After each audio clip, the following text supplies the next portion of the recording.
everybody, and welcome to a new episode of Coffee with Genially. Today, I'm very excited about this episode because it represents what Genially is. And we'll be talking about gamification and blended experiences. And I'm particularly excited about this episode because we have a very special guest.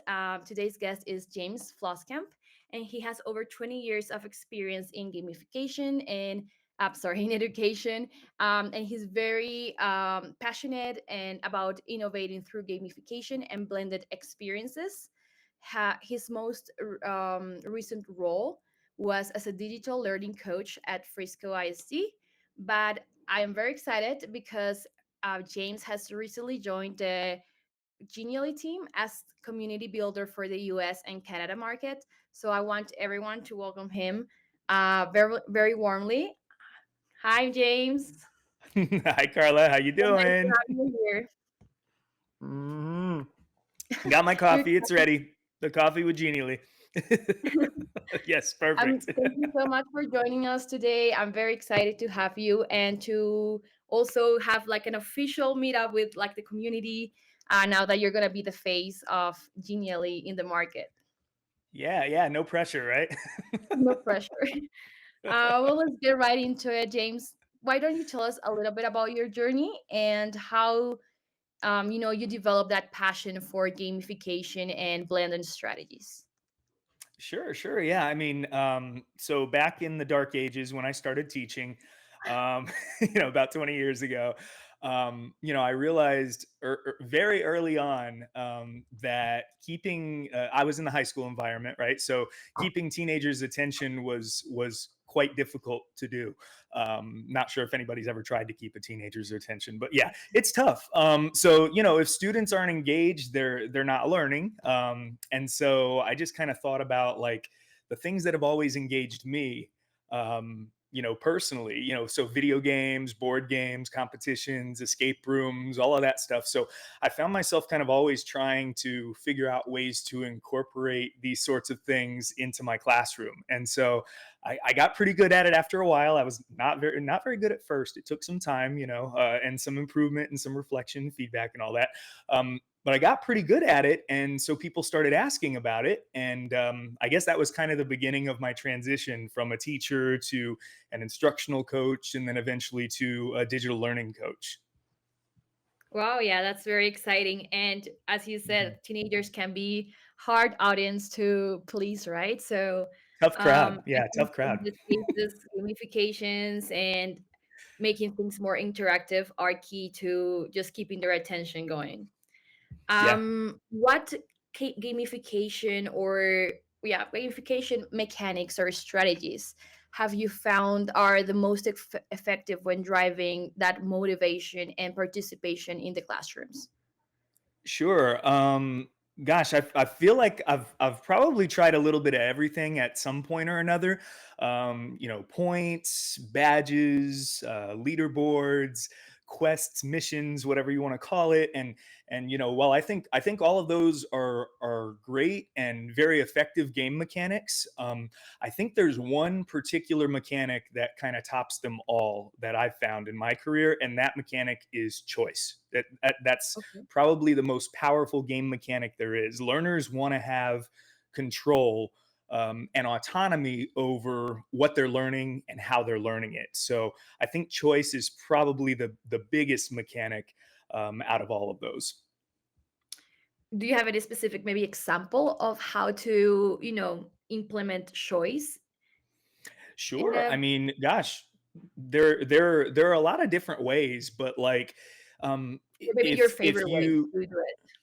yeah, sure. I mean, we all educators love choice boards, right? So that's certainly something just right off the bat that can be incorporated very easily. That's probably one of the easiest ways to incorporate choice into a classroom or into a game or an activity or something like that. So certainly using choice boards, which of course Genially has a bunch of those templates that make it kind of easy for you to do. But just really just thinking through in the planning process for a game and thinking about how choice can be incorporated as much as possible. You know what I mean? Just kind of even if the end result is kind of a linear path, within the little components of that linear path, can you give students some choice as to maybe which direction they're going to go or how they're going to experience that particular learning? That really helps to, it gives them that autonomy, but it also helps to differentiate, which is Yeah. really a difficult thing to do as an educator. Awesome. Do you have also maybe any specific examples or experiences that you remember where you saw like a significant improvement in learner engagement and retention through using these strategies like gamification and blended, learning? Sure. Yeah. I mean, there have been a bunch, but one of the ones that always kind of comes to mind whenever somebody asks me about this is a fully digital sort of gamification experience that I did a few years back. I was working with my American Studies teachers, and the teachers were trying to figure out a way to really engage their students with the famous Limburg baby kidnapping case of the 1930s, right? They called it the crime of the century at the time, right? And so that, to get teenagers interested in something that happened almost 100 years ago, that's a challenge. And so the the idea that I had was, okay, well, this case was a big mystery and it involved a ton of investigation. So why not make the students the lead investigators on the case, and kind of build the game that Go for way? it. So yeah, so I created this massive interactive experience, using Genially, that just kind of, it took students through the entire case, from the very beginning when they were, investigating the nursery where the baby disappeared from, answering questions from the press, examining ransom notes. And it definitely helped that there's like this whole historical record of all of these documents and Of things that I course. could kind of pull into it.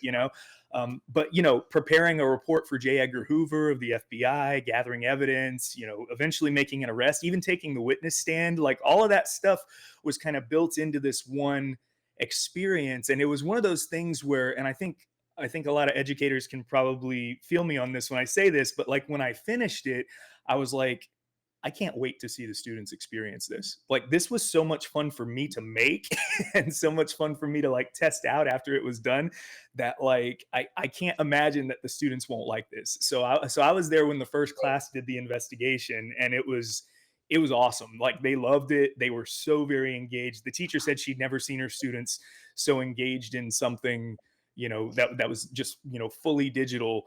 And so that probably is kind of the foremost example of the, kind of the fully digital thing.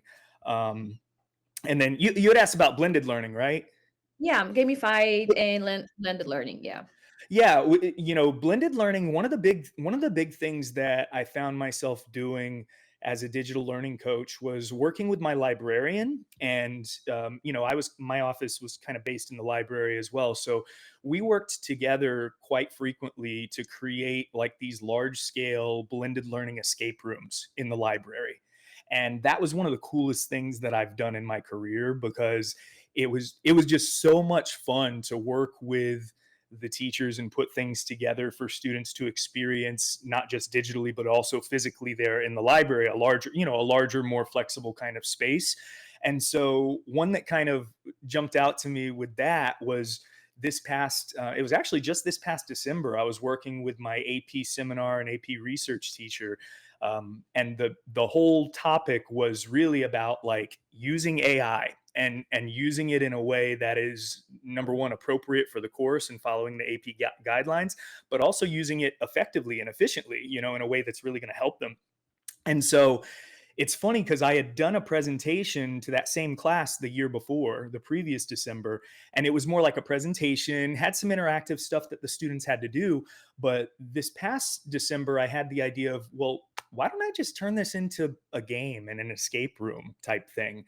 And Nice. so it worked out well that it was about AI, so I actually used AI quite a bit to put it together, and came up with this whole storyline where Santa was trapped in an AI controlled Oh, prison.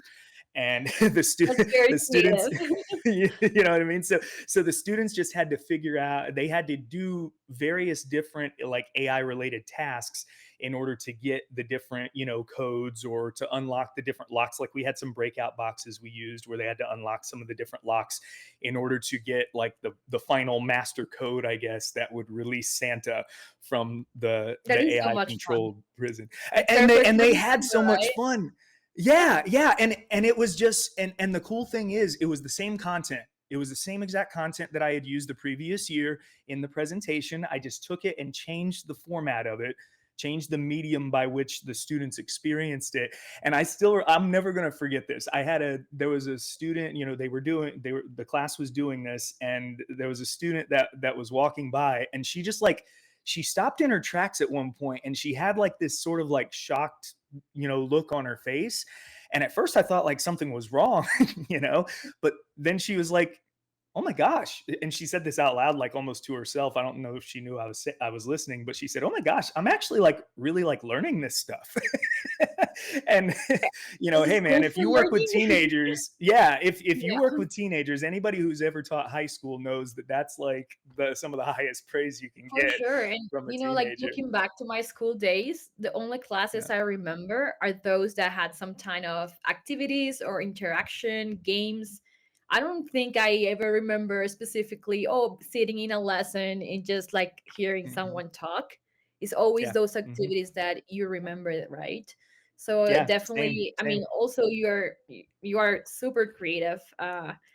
Very innovative in the way that you think about this project. So definitely that helps a lot. And I think for sure this gamifications and blended experiences do help retention and also just feel more motivated and have a positive outlook, right? About the topics Right. that we're learning. Not just, I'm just going to school learning this stuff. No, it's like I like to learn, it makes Hmm. it makes it total different for the Ex- students. Yeah. exactly. And I would say as well, like to your point about creativity, you know, I've known, worked with many different educators on with varying levels of creativity. You know what I mean? Some who are very, very creative, and then some who would self-proclaim that like I'm not creative at all. And so that's really where I think we need to leverage the power of AI. You know what I mean? Um, if you're out there and you're thinking about, oh man, I'd love to gamify, but I can't come up with the ideas. I'm not creative enough. Utilize the tools that are available to you now. And so with AI, you have a thought partner, you have a brainstorming partner that can help you come up with some of these cool ideas. Like I can't take full Yeah, for credit for sure. all these things because I have a thinking partner a lot of times, a teacher's For assistant, if you sure. will. It's a team effort. Yeah. And Hmm. also like not just AI by just no, there's a lot of teachers that have done awesome things, awesome content that is already available out there. So just Right. maybe getting some inspiration from other people. I know in Hmm. Genially there's like an inspiration page where you can see different templates, see what other teachers are doing. Other Oh yeah. programs have kind of the same kind of format, right? So there's always Right. inspiration out there if you want to Yeah. innovate and if you're really interested in doing something different for your students. Right. Yeah. And that's why I love sharing stuff, because yeah, that's how we all get better, is by sharing things with each other. Yeah. Yeah, I love that. And now, like, if you were to give your teachers or maybe, someone you were training some guidelines of what to do and what not to do when you are designing this gamified or blended experiences, what would those be? Sure. I'd say the biggest do, and this is probably the start of the whole process, is really just to make sure that whatever you're designing is fully aligned with your learning objectives. You can create this super fun game that students will enjoy, but if it doesn't really support the skills or the concepts being taught, then it's just a game and it's not really a learning experience. So that could be great for team building or whatever. That's fine, but like if we're really trying to create a learning experience, I think it's important to always, as they always say, begin with the end in mind, right? What's the end result that you want your students to be able to do, or be able to complete when this is all done. What do you want them to master, and I would say the next most important do in my mind is, like I had mentioned before, incorporating as much choice and autonomy as possible. You know what I mean? Even if you ultimately want all of your students to end up at the same end point, there are different ways that they can get there. Figure out those different paths that students can take potentially to make their way to that goal, right?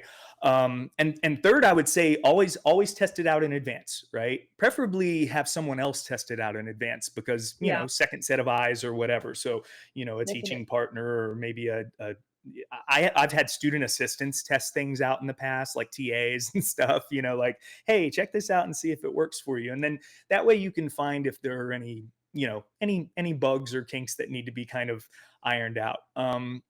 When it comes to don'ts, I would say, like, don't forget about good storytelling, because yeah, people love games, but people also love stories, right? We're attracted to stories. We gravitate toward good stories. So if you can put a good game together with a good story, then you've got a recipe for something with a high potential for engagement. And I'd also say don't ignore the assessment quality either. That's another thing that I think it's a pitfall that we could kind of fall into with gamification, is kind of oversimplifying the assessment in order to make the creation of the game maybe easier. Okay. Um, but don't ignore that, because the best gamification tasks are the ones that assess actual understanding of concepts, and not just something like speed or repetition or That sheer are challenging, chance. right? Yeah, exactly. So, those things have a place, certainly, and they need to be there if you're gamifying, but just don't lose sight of, okay, this is my learning objective. How am I going to make sure that my students are, that I'm not watering down the learning that's happening because of the fact that it's a Yeah. game. Yeah. Those are awesome points. Is there any maybe struggles that you see teachers facing when they're trying to create these experiences?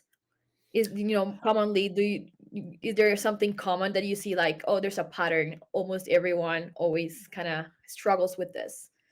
Yeah, I mean, I think that a lot of times it can be hard to take that first step in the process.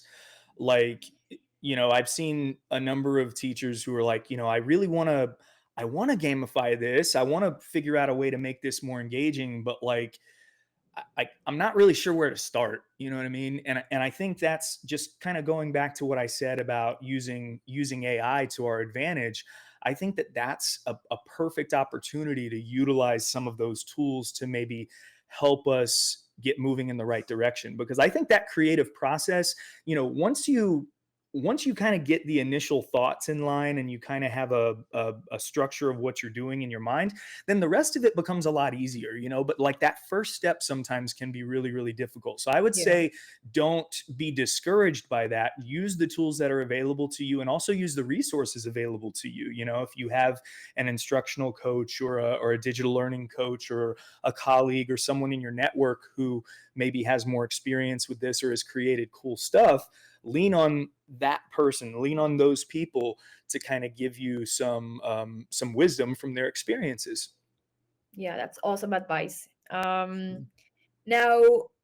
you know talking about, you have talked about Genially a bit and how you've used it, but what's your um feature that you enjoy the most using, and that you think differentiates Genially from other tools?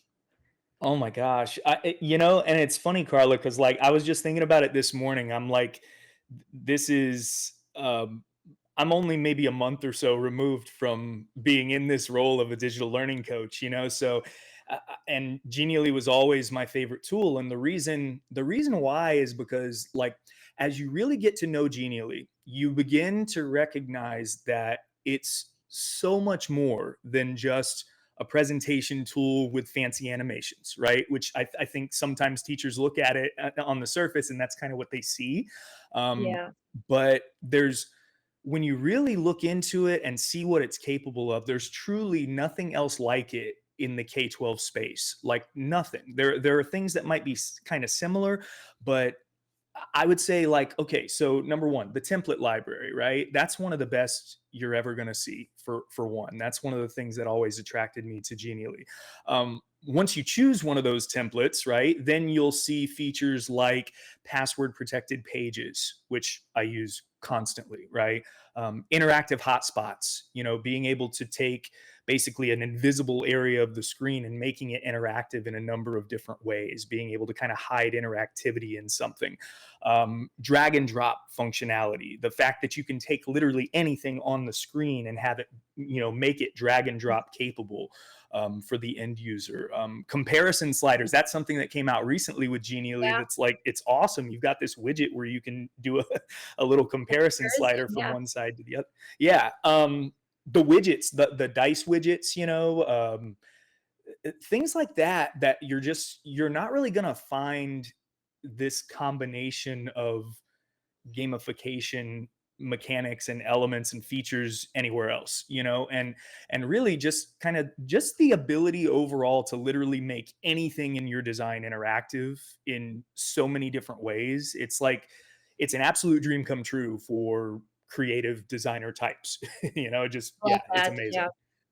There's so many options, so many things that you can use to enhance those experiences that I do agree with you. I think compared to other tools, Genially has a very large template and Mhm. interactivity options that really help creating in Yeah, that creating process, right? definitely. Um, Now, you mentioned you were a digital learning coach for Mhm. Frisco before. How have you used Genially to support those like district-wide initiatives in the past? And what advice would you give to other digital coaches? Okay, yeah, yeah. In Frisco, we put major emphasis on future ready learning, right? Frisco Okay. Future Ready, and we want to prepare students for careers that, in many cases, don't even exist right now. You know what I mean? So, it's developing those soft skills that are just really important. So for me, Genially has always been one of the most future ready tools out there, because like just the sheer level of flexibility and interactivity that can be incorporated into a Genially means that truly any kind of experience is possible when you use it. So to me, it's a very future-proof tool in that respect. And it fosters critical thinking, creativity, innovation, especially if you get the students actually using it to create, right? Which all of these are vitally important future-ready skills. And when it comes to advice, I would say just really work to transition students from consumers to creators. Um, Mm, Genially is a great tool for teachers to use to engage their students, but it's an even better tool when students are the ones using it to engage. So, as a digital learning coach, it was always one of my greatest successes, and I always took great pride anytime that I was able to get a teacher to not just use Genially, but have students use Genially, because yeah, that's, I that's think, very where some important. of that, yeah, really high level learning comes in. I think that yeah, when you mentioned this, for sometimes yeah, I think teachers just expect for students to be audience or just to be um not active participants in Right. those presentations or learning how to do their own. But when you get to college or to your job and you have to use these tools, if you Hmm. have learned them previously when you were in high school, it's gonna be easy so Hmm. much easier because when you compare yourself to maybe other people who might not have that experience of trying out these digital tools and stuff, you do see the difference of how much they struggle versus you if you have that experience. And I think it's key for teachers to help their Yeah. students to have that literacy, right, to know how to Hmm. use computers tools that they're gonna have to be using when they go it to the workforce. It's like Yeah, I it's gonna make mean, their life so much easier in the future. for sure. I mean, and kids are great at consuming. You know what I mean? They don't need more training on how to consume. They're very good at consuming, but like when it comes to creating, that's when you're really starting to challenge them, and you'll start to see them, come out of that comfort zone a little bit. And so it can be a little bit painful at first, but again, that discomfort is where the learning actually happens. Definitely, I completely agreed. And Mhm. looking ahead, maybe what emerging trends do you see for gamification and blended learning? What maybe other, we already talked about Genially, but maybe are there any other tools that you say like maybe you should be, trying this out?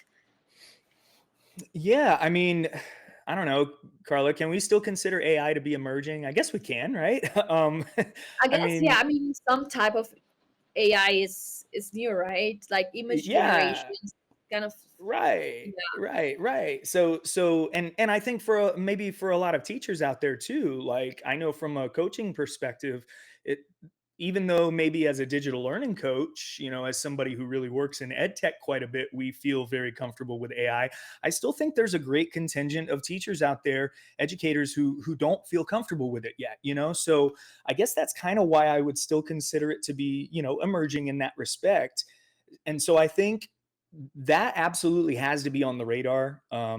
Just like it needs to be on the radar for our students, it needs to be on the radar for our teachers, for our educators as well. It needs to be in the toolbox of any instructional designer or a coach. I mean, I guess that's kind of a little more obvious, though. I think another one though is micro learning. That's a really big one as well. I guess one of the recent, sort of buzzwords in education. But I think being able to provide that kind of just in time learning, in not just a K-12 PD context, but in a corporate PD context or any kind of professional development or learning context, I think that's very powerful. So getting skilled at creating those bite-sized lessons with immediate feedback if possible, quick rewards. I think those kinds of things. I think that's a must. yeah, And definitely. third, I would say it's very important to empower students to be creators. I hate to harp on that, but like that's just so important. There's just so much focus, I think, a lot of times on the teacher creating the experience for students to consume, but we have to be comfortable at some point handing the reins over to the kids because, again, that's where the big learning and the engagement really go through the roof. Yeah. Mhm. Well, I think we're coming to an end, and I just wanted to, now as Genially's new community builder, is there anything that you are maybe particularly excited about? I don't know, anything you're hoping to achieve, anything that you're scared of? Oh my I gosh. want that's, to have like what you are that's thinking a now as the new community builder for Genially. Yeah. That's a big question, Carla. Yeah, I don't know.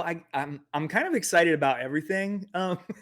But I think probably the thing I'm most excited about is that to me, there are still a lot of people out there who might not know about Genially and what it can do. Like, or even if they do have heard about Genially, um, maybe they're still seeing it as kind of like that presentation tool, like I mentioned before.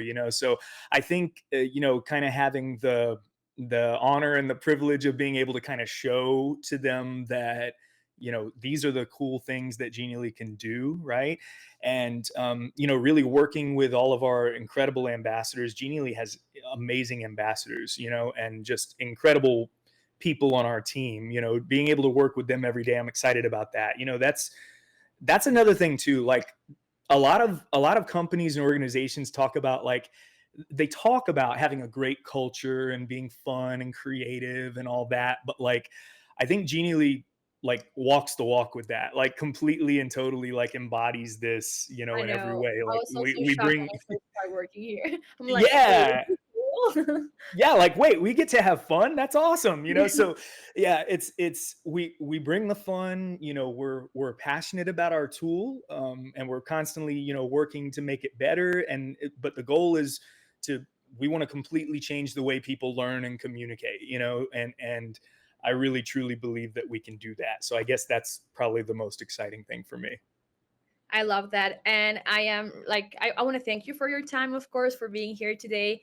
I am really Thank you, excited Carla. for you joining the team, and everyone's gonna see you a lot more, right? I think James is gonna Yes, be doing some webinars in gamification, maybe blended experiences as well.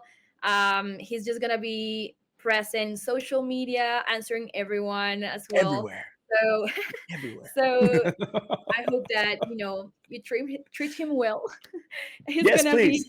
the face of Genially, and yeah, I just want to thank you. I'm very excited for that you joined the team. I know you're gonna do a great job. So Thank thank you, you for Carla. I being a Coffee appreciate you. Genially today. Of course, So anytime. yeah, with this we end today's Coffee with Genially. I hope you have a great rest of your day. Yes.